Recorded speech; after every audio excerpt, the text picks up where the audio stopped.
Damos inicio a Café con Pan, una entrevista formalmente informal. Muy buenas. Qué excelente decisión ha tomado usted al estar en sintonía de nuestro programa Café con Pan, que es su programa, porque lo hacemos con todo esmero para usted.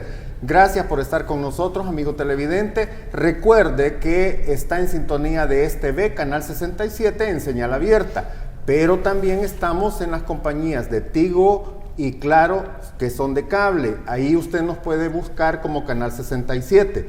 Adicional, usted no puede perderse la entrevista porque estamos en Facebook, en la página de Facebook, como TV Canal 67.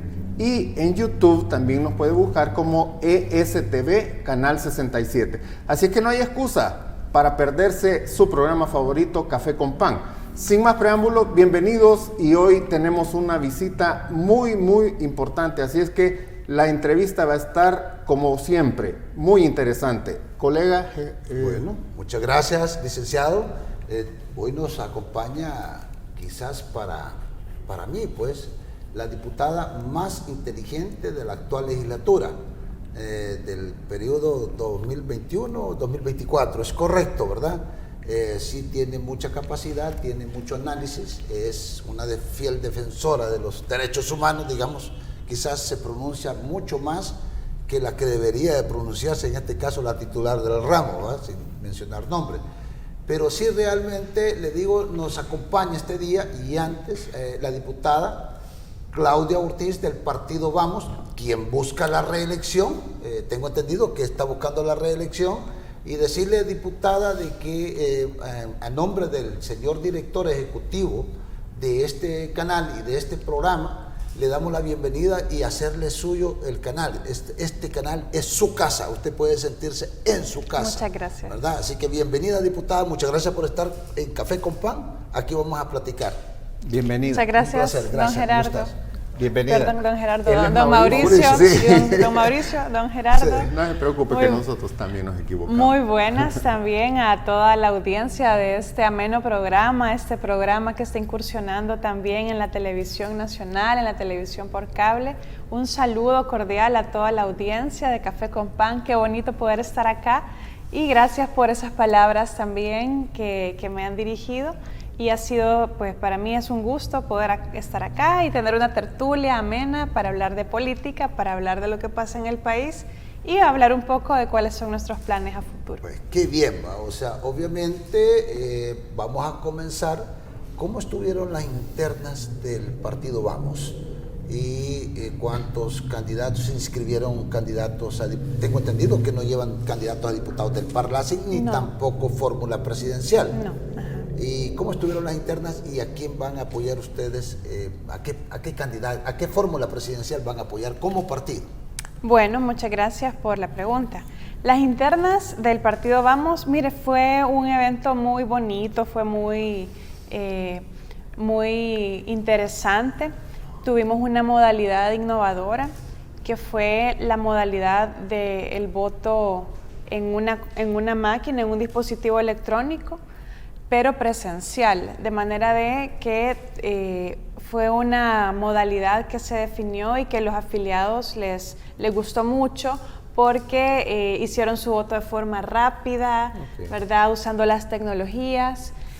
Algunos votaron en computadoras, otros en tablets, pero eso sí, fue presencial, es decir que... Estaba la persona dentro del local. Sí, es decir, se organizó toda la logística presencial. Las personas llegaban a las mesas de votación, mostraban su documento, eran identificadas pues adecuadamente, apropiadamente, y ya cuando estaba verificado que estaban afiliados, que era la persona del DUI, etcétera, y que le tocaba votar en ese lugar, pues pasaban a un dispositivo electrónico donde hacían su voto. Eso permitió pues resultados más rápidos, resultados casi que en tiempo inmediato al cerrar las mesas electorales y también donde se garantizaba la transparencia y la integridad de los resultados. ¿Ustedes tuvieron dos fechas de votación, sábado No, o solo una? Solo una. Solo Tuvimos una. las internas el domingo 16 Sí, de julio. que era la fecha casi que todos los partidos tenían. Que casi todos Sí.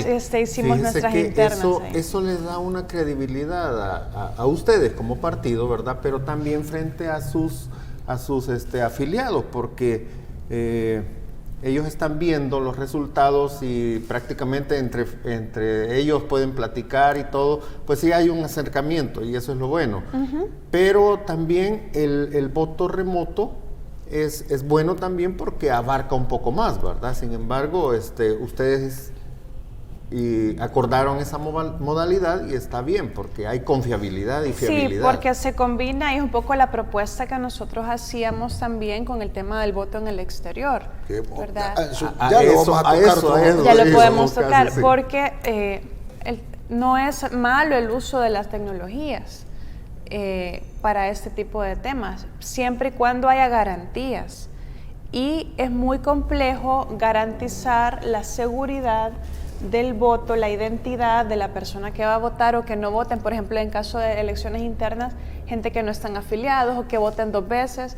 Entonces, al combinar la modalidad presencial con la modalidad electrónica, pero en el lugar, esa parte de la seguridad, de la identidad del votante sí se resguarda, aunque se ocupe el tema de las tecnologías ya para la emisión del voto con todas las ventajas que eso tiene.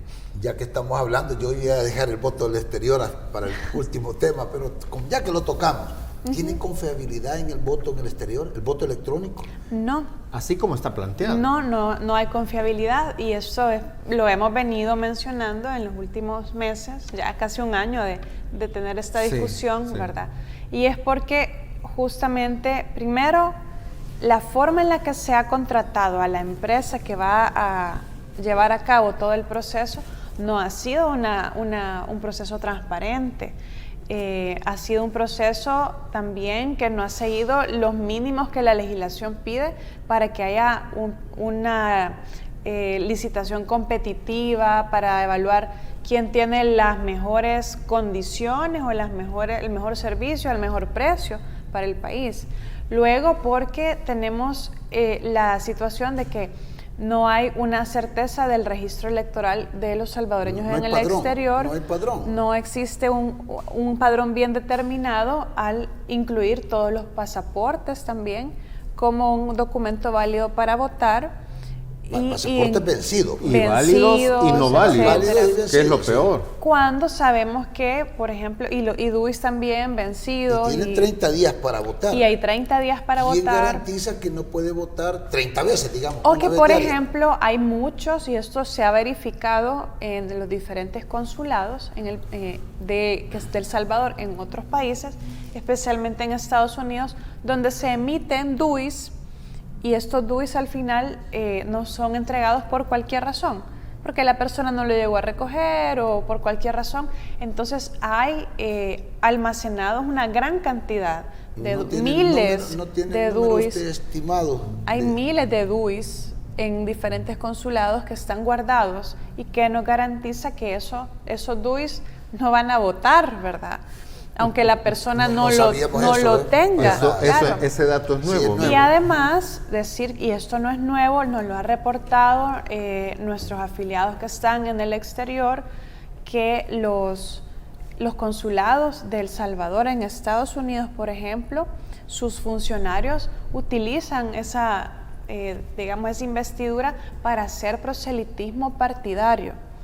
Y hasta representantes del gobierno de los Estados Unidos nos han mencionado que han evidenciado esa situación. Los conos del fobial han cambiado de color, ¿no? Lo de la DOM. Sí. Entonces, todas esas situaciones y el hecho también de que tengamos, que no hayan garantías para que la identidad de la persona se resguarde, como lo que pasó con la Chivo Wallet, la prueba de vida, la gente se tomaba una foto, ¿verdad? Pero también le tomaban foto a otros objetos inanimados igual los validaba como, es decir, hay mucha experiencia y evidencia que nos quita garantías de eso. Cuando entregaron los 30 pesos, pues había gente que ya lo había cobrado. Sí, así es. Igual que cuando y hay dieron muchas los denuncias 300 de eso. colones, los $300 para la pandemia.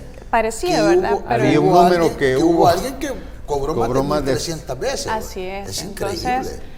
Nunca se investigó eso. Y la cuestión es, no se trata de quedarnos retrasados y que nunca se le va a dar a los salvadoreños en el exterior. Mire, perdón, la tecnología es buena, porque todos la utilizamos, es buena, pero bien utilizada y mal utilizada, y mal utilizada es una... buenísima para la parte interesada, ¿verdad? Exacto. Pero eso es lo malo. Entonces se trata de cómo a los salvadoreños que quieren votar, que están en el exterior, ¿quién le garantiza que su voto se va a registrar? Y que va a ser ¿verdad? El voto de esa persona. Y que se va a respetar por lo que siempre. Aquí hay registros de que, por ejemplo, mexicanos, hay muchos más millones allá en los Estados Unidos. En México puso en práctica lo que es el voto electrónico. Sí.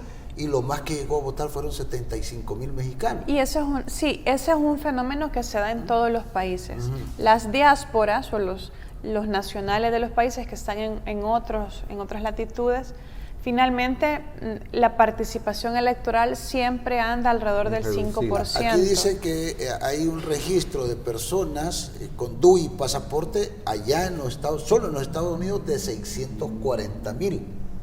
Ese es el total, el máximo. No pueden haber más de 640,000 votos, supuestamente. Ajá. Aquí hemos tenido entrevistando a magistrados del Tribunal Supremo Electoral que dicen de que ellos se dan por servido si llegan a votar 150,000 salvadoreños. O sea, ellos mismos saben que el porcentaje va a ser bajo, me imagino, en la proyección. Tuvimos a Eduardo Escobar, sí, ¿verdad? Él dice de que los nacidos allá en Estados Unidos ya no tienen aquel sentimiento patriótico. Ya no es el arraigo que teníamos como uno que eso, emigra, si ¿verdad? quieren votar, votan, y la mayoría no votan.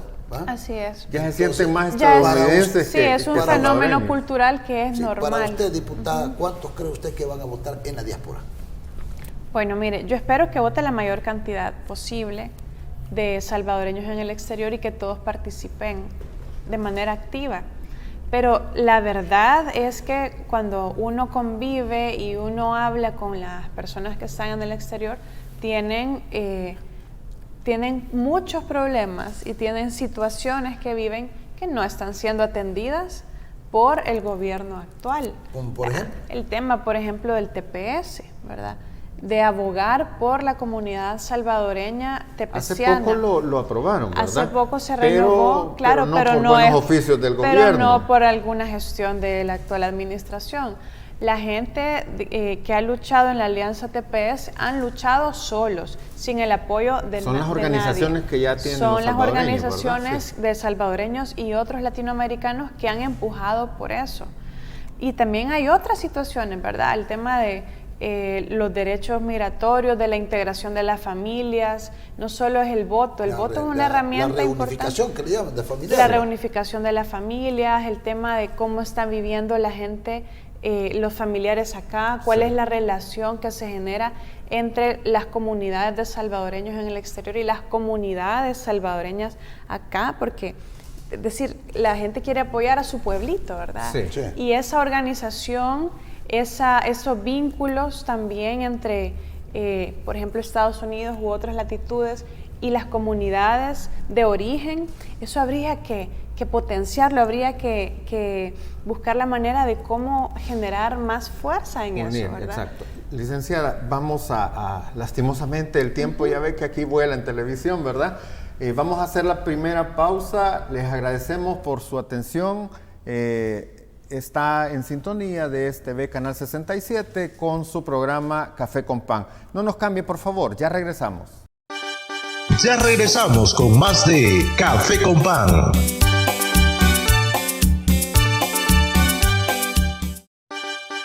Continuamos con más de Café con Pan. Gracias, amigo televidente, por mantener la sintonía con su programa Café con Pan. Estamos en esta emisión con la licenciada Claudia Ortiz. Ella es diputada por el partido Vamos por San Salvador. Y pues estamos platicando de varias cosas que nos interesan a todos los salvadoreños. Una de ellas es la economía. Mi compañero Mauricio Porras. Hablemos de la canasta básica, mi estimada diputada. Pues, ¿cómo está? ¿Realmente cree que la mayoría de los hogares que ganan el salario mínimo tienen la capacidad de cubrir todos los costos que significa el vivir en una casa? Pagar casa, transporte de bus, medicinas y sobre todo la comida, la canasta básica.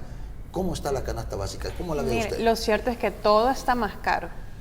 Todo está más caro, cada vez cuesta más llegar a fin de mes para la familia salvadoreña, y no solo es la compra de los alimentos, que es de lo más preocupante, es que uno va al mercado, va al súper y uno se queda sorprendido, ¿verdad? De cada vez las cosas van para arriba y esto no para, ¿verdad? Esto no para y es muy preocupante, es angustioso el hecho de decir, no alcanza para darle de comer a la familia.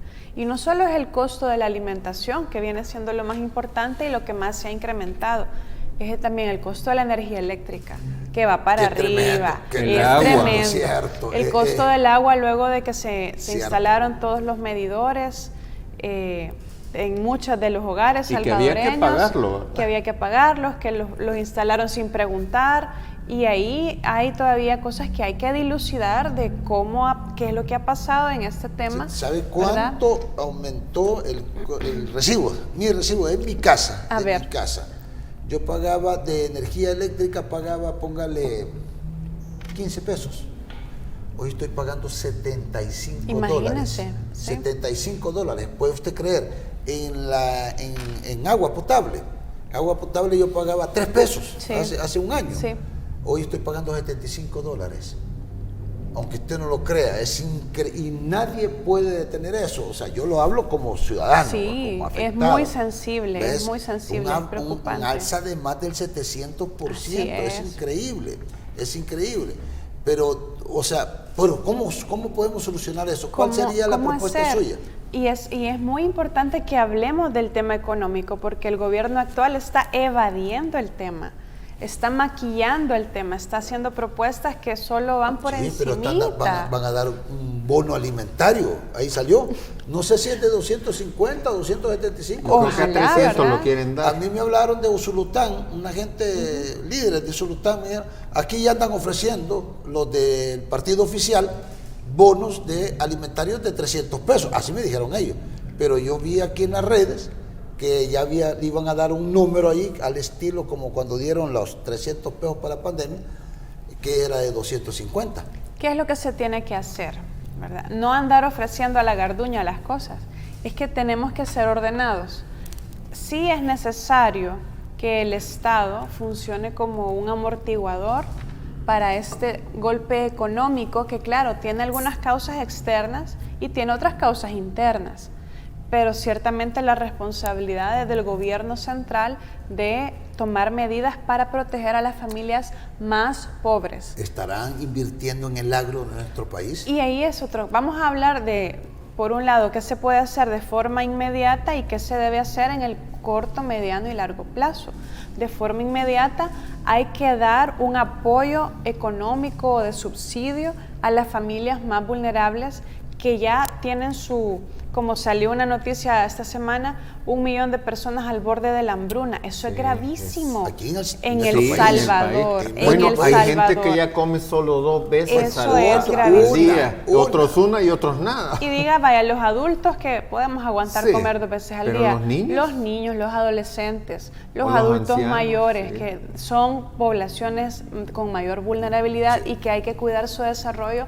Ahí es donde tenemos que centrarnos. Hemos propuesto que se le grave con 0% la canasta básica y otros productos. No han querido, ¿verdad? Y no lo han querido hacer. Sí, quitar el IVA. Quitarle, es una propuesta transitoriamente durante un año que el IVA a canasta básica sea del 0%. No es una exoneración de IVA, sino que el IVA se baja el 0%. Suspensión temporal. Para que siga habiendo una contabilidad, digamos, formal de la situación, ¿verdad? Pero eso se puede hacer.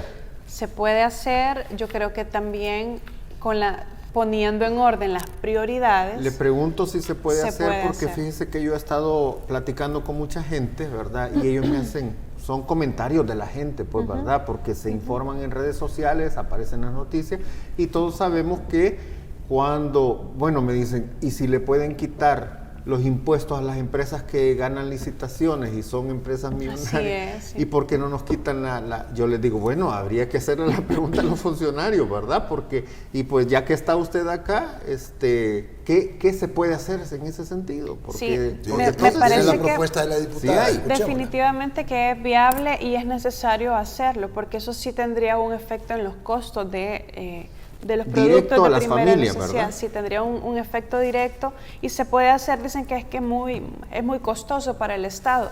Bueno, pero si estamos gastando en contratar al DJ Marshmello, si estamos gastando en comprar Bitcoin, si estamos gastando en publicidad, En comida colombiana. si gastamos en otras cosas, ¿por qué no mejor direccionar en la comida, verdad? Y eso es por un lado, para proteger a la gente más vulnerable y hacer algunas transferencias condicionadas a las familias más necesitadas. Sí. Por otra parte, hay que mantener la mayor cantidad de inversión que se pueda y de inversión sana en el país, protegiendo los derechos laborales también. Estamos viendo con preocupación, según nos lo reportan representantes del sector de trabajadoras y trabajadoras de la maquila, que en los últimos meses se han perdido miles de empleos en el el sector sector maquila, porque por la condición económica del país o por la situación jurídica, de inseguridad jurídica que vive el país y otros factores, muchas de estas empresas están cerrando y muchas de forma intempestiva, dejando sin avisar, dejando en el aire a las trabajadoras. Sí. Hemos hablado con trabajadoras de maquila de diferentes lugares del país, de San Marcos, de Cocatancingo, de Soyapango. Empresas, como dijo la señora embajadora. Entonces, realmente la inversión que genera empleo productivo y decente, es decir, que respete los derechos laborales en el país, eso no se está atrayendo. Se está buscando atraer un tipo de inversión en sectores donde realmente no va a haber no se va a generar la mayor cantidad de empleos en el país. Sí. Y se tiene que proteger también a los trabajadores y trabajadoras, como los del sector maquila, de este tipo de cierres, de este tipo de abusos también, porque los dejan sin acceso a su tiempo, sin indemnización, sin vacaciones, sin aguinaldo, habiendo dejado los mejores años de su vida en una maquila. Para el tema económico. Y para terminar en este tema, también el sector agropecuario. El sector agropecuario está al borde también no es muy golpeado, don Gerardo. Es en una crisis profunda y al borde ¿Producimos todavía del alimentos precipicio. que nos puedan ser autosostenibles?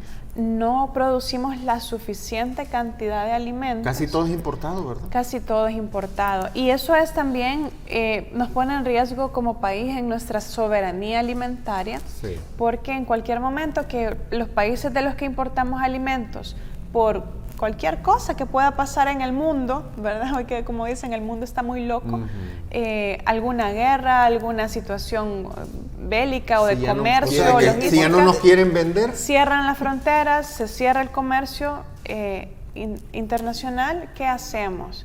Entonces se necesita hacer una inversión seria en la agricultura. Mira, ya llevamos casi que es un ministro de Agricultura por año, es cierto, el que estamos casi teniendo. 4, ¿verdad? No hay continuidad de los planes para el apoyo a la agricultura, solo son cosas, digamos, que no son en el largo plazo, sino o sea, que son que si aisladas. no fuera por las remesas, diputada, estaríamos realmente en crisis. Bueno, estamos en crisis. Mire, bueno, estaríamos ya prácticamente quebrados, pues. De eso es. le quiero hablar. Yo me he fijado, yo no soy economista, pero me fijo, platico y estamos, como dicen, en la jugada, ¿verdad? Tratamos de andar actualizados. Si usted ve, hoy va uno al cajero y si pide dinero siempre le meten un billete de 50, ¿verdad? Y cómo cuesta cambiarlos, por cierto. Pero eso quiere decir que, bueno, si antes con el billete de 20 uno compraba, pues, ¿verdad? Y ahora están metiendo el de 50, pienso yo, y es percepción de muchos familiares y amigos también, de que ahora, pues, la inflación está peor, porque ya con el de 20 usted va a algún lugar, 2, 3 cositas compra. Ya con el de 50 le aguanto un poquito más.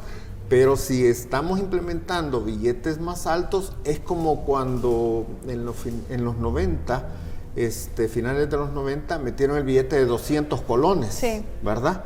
Porque uno ya el de a 100 ya no daba, ajá, ¿verdad? Entonces yo pienso que la economía sí está bastante en crisis, lo que dice mi compañero. Si no fuera por las remesas... Bueno, y ahora se les ha duplicado, ¿verdad? Sí. Platicábamos con varios entrevistados. Vamos a un corte, colega, y volvemos de nuevo. Excelente. No nos cambie, estimado televidente, de aquí en su programa favorito, Café con Pan. Estamos conversando con la diputada Claudia Ortiz del partido Vamos. Ya regresamos. Ya regresamos con más de Café con Pan. Continuamos con más de Café con Pan. Gracias, amigo televidente, por continuar con nosotros. Estamos conversando con la diputada Claudia Ortiz del partido Vamos, quien busca la reelección como diputada para el siguiente periodo legislativo del 2024 al 2027. Diputada, hablemos de un tema emblemático, yo le llamaría emblemático, sí, para usted y para la población, que le identifica mucho, quizás porque le hacen mucha propaganda alrededor. ¿Qué opina del régimen? ¿Hay personas inocentes detenidas? Y si las hay, ¿cuántas son? Creo que a estas alturas de la situación, nadie puede negar que hay miles de personas inocentes que fueron capturadas de manera arbitraria y que están pagando lo que no deben, en el marco del régimen de excepción. Quiero que me permitan explicar por qué este tema es un tema que, a pesar de que dicen que es un tema popular y que la mayoría de la gente está de acuerdo con el régimen, o quizás con los resultados de que hay mayor tranquilidad de forma generalizada en las comunidades, pero ¿por qué hablamos de este tema? El partido Vamos es un partido cuya ideología es el humanismo, y el humanismo se basa en uno de los principios también que contiene nuestra Constitución, que es la defensa de la dignidad humana y la defensa del bien común y la solidaridad. Pero en la defensa de la dignidad humana quiere decir que el ser humano, la persona humana, es el centro de la actividad del Estado, y que cualquier situación que violente la dignidad humana es algo en lo que tenemos que pronunciarnos y tenemos que proponer algo diferente para que se proteja al ser humano.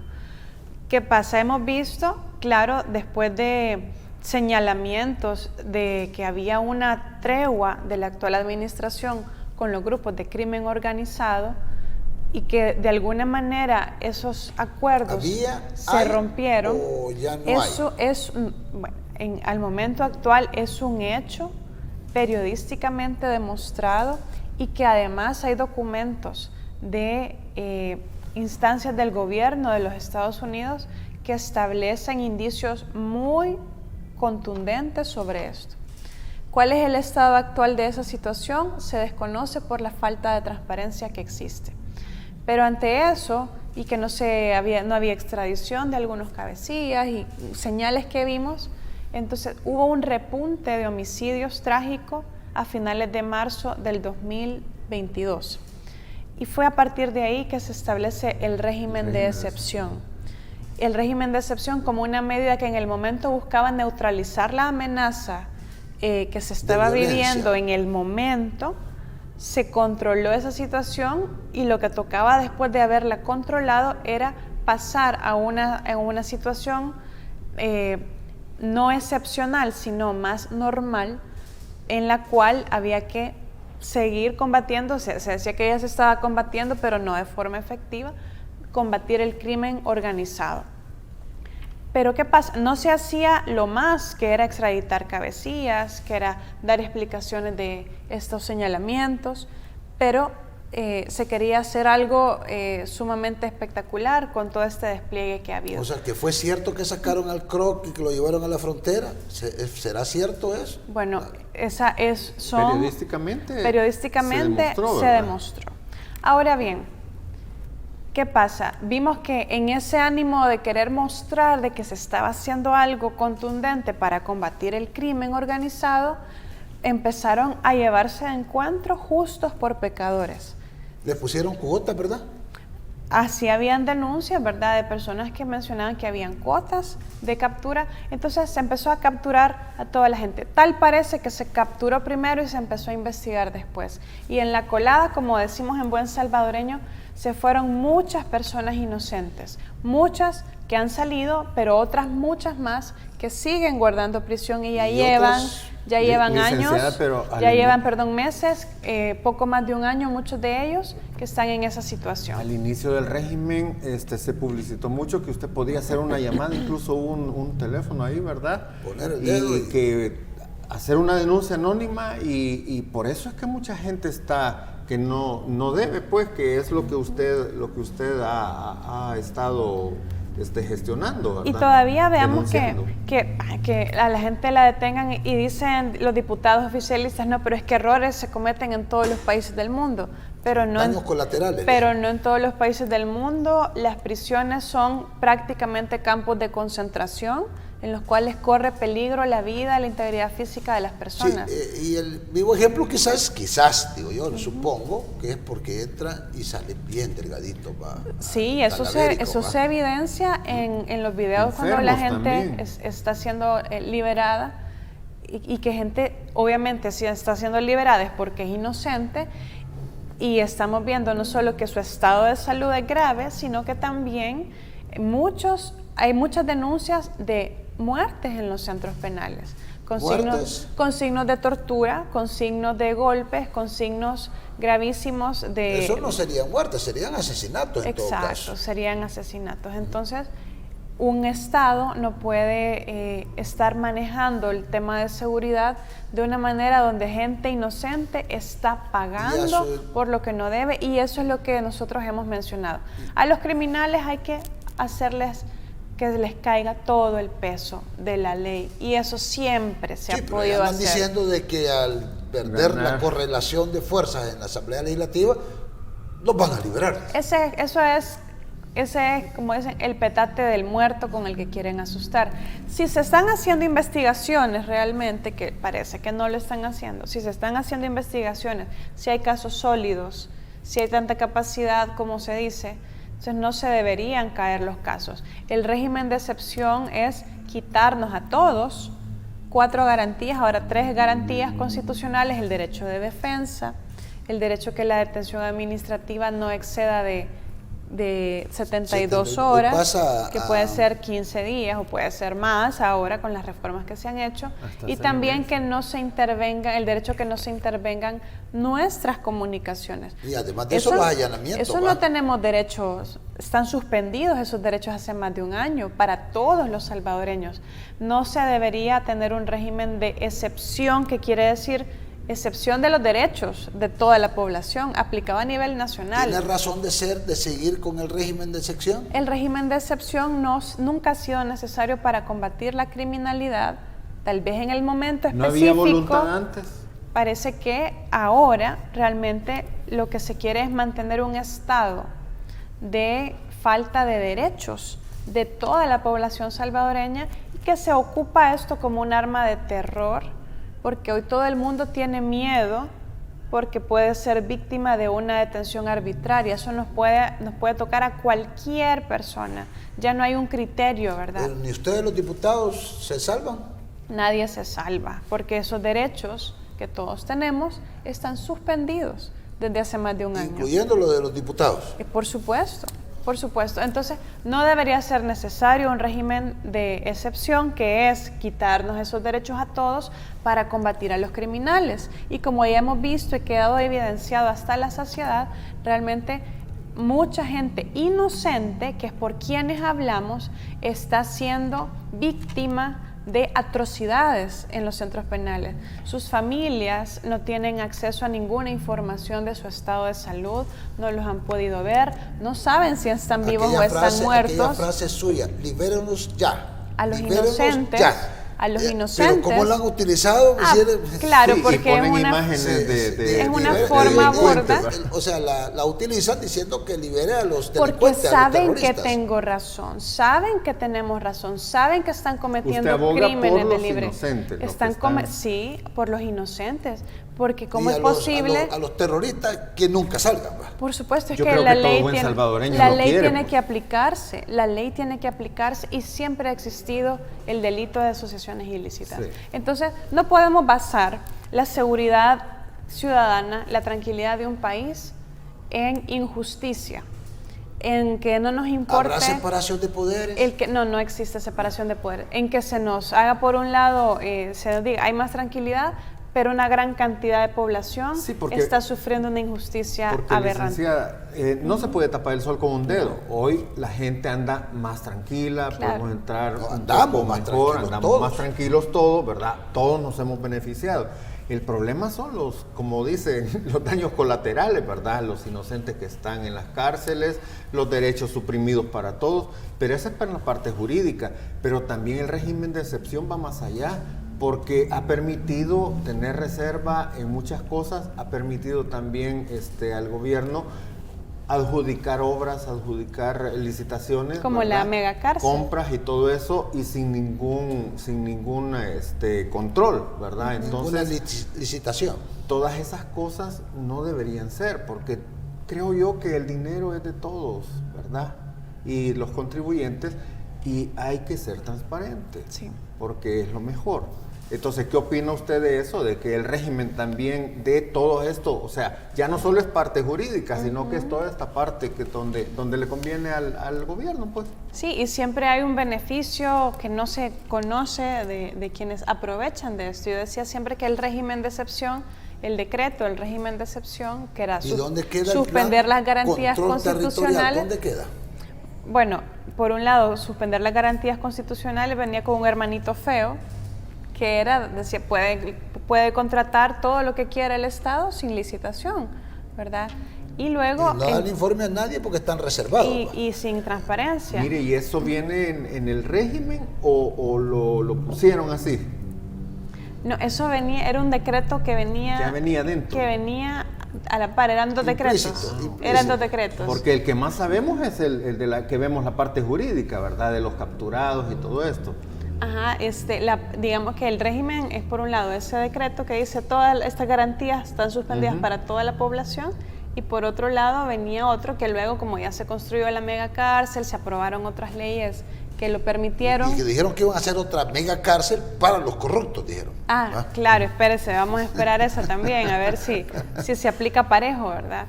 Entonces eso, mire, en ese tema, como hablaba usted, don Gerardo, los daños colaterales o el famoso margen de error. Ese margen de error, lo grave es que cualquiera de nosotros puede caer en ese margen de error, y no va a haber institución independiente que le defienda. Tal vez decimos, es la gente más humilde la que está sufriendo esto, y no nos importa. Por la defensa de la dignidad humana, de la justicia, y porque es la justicia real lo que nos va a traer la paz en nuestro país, y no una paz mafiosa, no una paz basada en pactos que no se conocen a la luz de la gente. Eso no tiene futuro de durar. Le voy a hacer esta pregunta y me la responde después que vayamos al corte. ¿Habrá corrupción en el gobierno? Me la responde al regresar. Amigos televidentes de Café con Pan, no nos cambien, ya volvemos, porque está interesante esta entrevista con la diputada Claudia Ortiz del partido Vamos, quien busca su reelección aquí en el departamento de San Salvador. Ya volvemos. Ya regresamos con más de Café con Pan. Continuamos con más de Café con Pan. Gracias por continuar con nosotros, amigos televidentes de su programa favorito, Café con Pan. Obviamente, todos los días subimos de rating con la presencia, con las joyas de invitadas que tenemos. Ahora tenemos una joya de invitada, un lujo estar platicando con la diputada Claudia Ortiz, ya que es muy inteligente, una de las más inteligentes, si es que no la más inteligente de la actual Asamblea Legislativa. Es un honor de verdad estar platicando con usted, y le dejaba plantear una pregunta.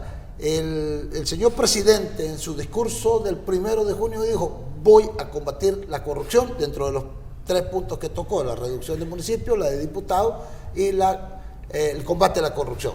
¿Realmente está combatiendo la corrupción? La primera pregunta es: ¿habrá corrupción dentro del gobierno actual? Yo le contesto con otra pregunta. Dígame. ¿Hay transparencia en el gobierno actual? No hay. Entonces ahí está la respuesta. Ahí está la respuesta. O sea, donde no hay transparencia, lo más seguro es que algo se está ocultando, ¿verdad? Entonces realmente es una de las grandes deudas, de los grandes déficits de la actual administración.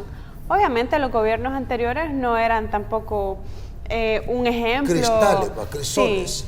No eran Gracias a la lucha de la ciudadanía se logró contar con una ley de acceso a la información pública, donde cualquier persona podía pedirle a las instituciones que le dijera cuáles eran los salarios, qué asesores tiene, cuánto se está gastando. ¿Verdad? Bien que mal funcionaba. Y claro, había pleito, ¿verdad? Había pleito. Porque mire, no querían dar a veces no me quiere dar la información, me voy al instituto. Y se ganaban los casos, los ciudadanos ganaban casos. Y se tenía más información. Y gracias a eso, gracias a esas luchas y a esa información, logramos conocer, por ejemplo, que Antonio Saca se había enriquecido ilícitamente, que también Mauricio Funes, etcétera. Los viajes de Funes, la publicidad de ese gobierno. Gracias a eso, era una herramienta que le servía a la ciudadanía. Hoy la han dejado prácticamente muerta, la ley de acceso a información pública. Sí, hay un tema bien importante, diputada, y que no lo quiero dejar que se nos pase. La famosa lista Angel. Los últimos que salieron, 5 parece que eran, ¿va? Sí. Y puro FMLN, ¿va? Todos. Sí, claro. Nadie se ha pronunciado, ni el frente, ni el gobierno, ni nadie. Nadie se pronunciado. Bueno, yo sí me pronuncié. Sí, yo sé que usted sí, pero en las redes, silencio absoluto. O sea, ni los ¿Qué pasa ahí? Cuéntenos. ¿Qué pasa ahí? Mire, la corrupción hay que combatirla, venga de donde venga. Y es lo que nos va a permitir avanzar también como país. No se vale solo combatir a los que me caen mal, a mis adversarios políticos, como una herramienta electoral.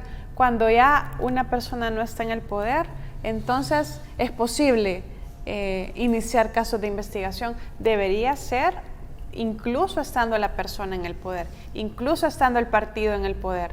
Debería dar el ejemplo de hacer casos ejemplarizantes contra los propios funcionarios que están haciendo un mal trabajo.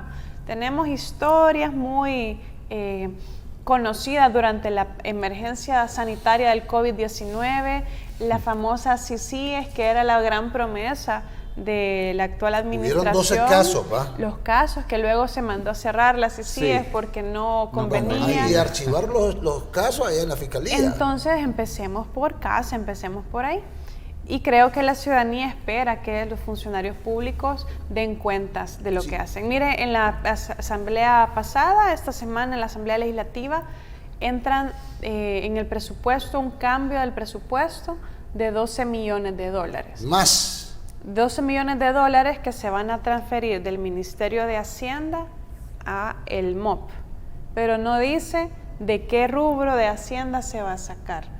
Solo dice, de aquí va a pasar acá. Sí, pero no dice de a dónde lo van a dejar. No da detalles. Probablemente sea de Capres. Y tampoco dice en qué específicamente se va a utilizar. Solamente es transferencia. Y esto no es la primera vez que pasa. Hay como ya 10 decretos que van en la misma situación. Sí. Entonces, aquí no se trata de que quién es más popular, de quién hace más show. Aquí se trata de cómo dejamos... No, diputada, usted es muy popular bueno, gracias. En la población salvadoreña. De una u otra forma. Pero el trabajo que se ha hecho ha sido defendiendo justamente a aquellas poblaciones más vulnerables y víctimas de injusticia. Y porque la gente sabe que una cosa es la propaganda y otra cosa es la realidad que se vive. Sí, y poco a poco también la realidad se va imponiendo ante la propaganda. Y la gente va viendo también quién defiende sus necesidades, sus derechos y quién simplemente quiere seguir dándole a tol con el dedo. Hay una cuestión. Y es una pregunta que todo mundo se la hace. ¿Por qué no corrió usted por la presidencia de la República? O al menos por la vicepresidencia. ¿Y por qué la vicepresidencia? Casi iba. ¿Y por qué me quiere dejar de vice?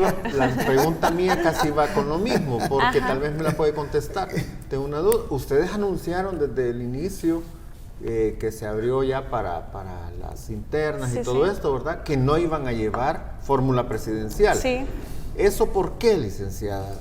¿Hay algún motivo o así lo hicieron por...? Bueno, y ni candidato al Parlacen, ni candidato al Parlacen. Pero lo que me interesa es la fórmula presidencial, porque casi todos los partidos, hasta los más pequeños, están llevando. Sí, claro, mire, después de un análisis muy, muy profundo que se hizo, llegamos a la conclusión dentro del partido también y en diálogo con otros sectores de la sociedad, que la elección estratégica en la que hay que enfocarnos es en la Asamblea Legislativa. La lucha está ahí. Sí, definitivamente. Todas las cosas que, mire, con una Asamblea Legislativa, con una correlación diferente, no se hubiera aprobado la ley Bitcoin, por ejemplo. Es sabio, el pueblo es sabio, y este pueblo es criminal. Sí, cuando le viene castigar, pero el problema es también que las instituciones encargadas de administrar el tema electoral no están siendo realmente independientes con las decisiones que están tomando. Pero el pueblo es sabio, el pueblo sabe, las encuestas muestran también un descontento importante del partido oficial, ¿verdad? ¿Por qué no decidimos no correr para la presidencial como partido? Porque creemos que donde está la lucha política clave es en la Asamblea Legislativa. ¿Van a apoyar a alguien de las fórmulas existentes? Eso es algo que todavía está en un debate interno. No lo han discutido todavía. Eso está en un debate interno. Sí, se ha empezado a discutir, está el debate que, bueno, hay una aspiración a una reelección en la presidencia que es inconstitucional, por un lado. Bueno, no solo la presidencia, también la vicepresidencia. Bueno, totalmente, pues es la fórmula como tal. Está el tema también de dónde podemos enfocar de forma más efectiva nuestros esfuerzos también. Y sobre todo que no hemos visto que existan las condiciones para la unidad, para una unión opositora. No vemos las condiciones porque primero se necesita tener claridad de una visión de país en conjunto, de una visión común, y esa visión común no se ha logrado construir por intereses personales, por diferencias ideológicas. Entonces, más bien, ese diálogo hay que seguirlo. Todavía hay tiempo, ¿verdad? Hay que mantenerlo. A septiembre. No, yo no estoy hablando de aquí a septiembre, de aquí a febrero. Tenemos que ver en el mediano plazo cómo ir creando la alternativa a lo que está gobernando y que está pasando por encima de la dignidad humana, por encima de la justicia social. Esto es algo que no se va a cocinar en 3 meses, en 4 meses. Realmente tenemos que ver hacia el futuro, el crear una alternativa de un gobierno diferente. Para terminar este segmento, el tiempo pasa volando. ¿Por qué Claudia Ortiz decide continuar? Usted es la emblemática del partido Vamos. Usted es la banderada, la que lleva la bandera, la que va adelante de la delegación del partido. Eso va amarrado con la pregunta anterior. Todavía hay mucho que hacer en la Asamblea Legislativa y hemos realizado, en mi humilde opinión, un trabajo que hemos tratado de hacer un trabajo valiente, un trabajo independiente, votando y argumentando con criterio. Bueno, ustedes lo han dicho al inicio de la entrevista, argumentando con criterio, y publicamos cada uno de los votos que hacemos y por qué votamos de esa manera. ¿Usted nunca votó por el régimen ni una vez? No, nunca he votado por el régimen. Y eso da para otra entrevista. Sí, obviamente ya la vamos a planificar. Porque no ha sido el primer régimen que hemos tenido en esta administración, ha sido el segundo. El primero fue el de la pandemia y hubo abusos. Entonces no había las condiciones para pensar que no iban a haber abusos y más graves en este. Es correcto, ¿verdad? Bien. Es por esa la razón. Y bueno, en la Asamblea Legislativa creo que es necesario institucionalizar la fracción legislativa, la bancada del partido Vamos, con el estilo de trabajo que hemos llevado hasta hoy. Dios mediante se pueda cambiar la correlación en la Asamblea Legislativa, pueda haber más representantes valientes, honestos, sabio. Personas que defiendan sus derechos, y creo que mal haría yo en dejar, digamos, esa tarea inconclusa, sino también poder abrir brecha a otros ciudadanos honestos con capacidad también de representar a la gente en ese órgano de Estado que es tan importante. Ok, de acuerdo. Amigos televidentes, como siempre, yo envío un mensaje de reflexión a ustedes, la teleaudiencia cautiva de nuestro programa Café con Pan, que día a día está creciendo mucho y mucho y mucho. Y este dice así: Dios bendiga sus días y noches, sus familias, sus trabajos y sus proyectos. Que tengan un hermoso día.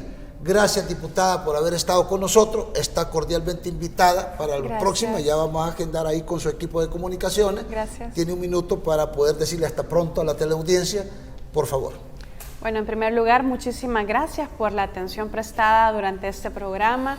Gracias también a todas las personas que siguen el trabajo que hacemos desde la Asamblea Legislativa. Saben que dentro de la Asamblea Legislativa somos minoría, pero afuera somos mayoría. Afuera estamos los que queremos defender la dignidad humana, queremos una solución real para los problemas económicos que viven nuestras familias, queremos proteger a las mujeres de violencia, a los trabajadores también, a las víctimas de violaciones a derechos humanos. Hay mucho que hacer. Es necesario que la ciudadanía haga sentir su voz. Les invito a que no tengamos miedo, porque el poder es del pueblo y hay que ejercerlo. Amén. Muy bueno su concepto. Gracias, licenciada, por estar con nosotros. Gracias, diputada Claudia Daniel Ortiz del partido Vamos. Ha sido un honor disfrutar de su conocimiento y pues la verdad es que queda cordialmente invitada, ¿verdad?, para una próxima ocasión.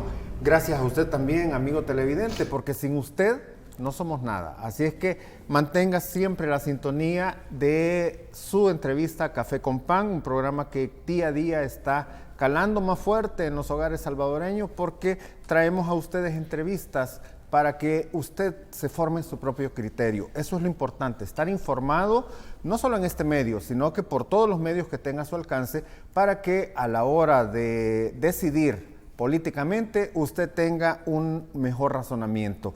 Así es que esta es la razón de ser de nuestro programa, servirle a usted en la información. Gracias por estar en sintonía con nosotros. Recuerde que nos puede sintonizar de lunes a viernes de 12 a 1 de la tarde y puede ser en televisión abierta, Canal 67, o a través de las compañías Tigo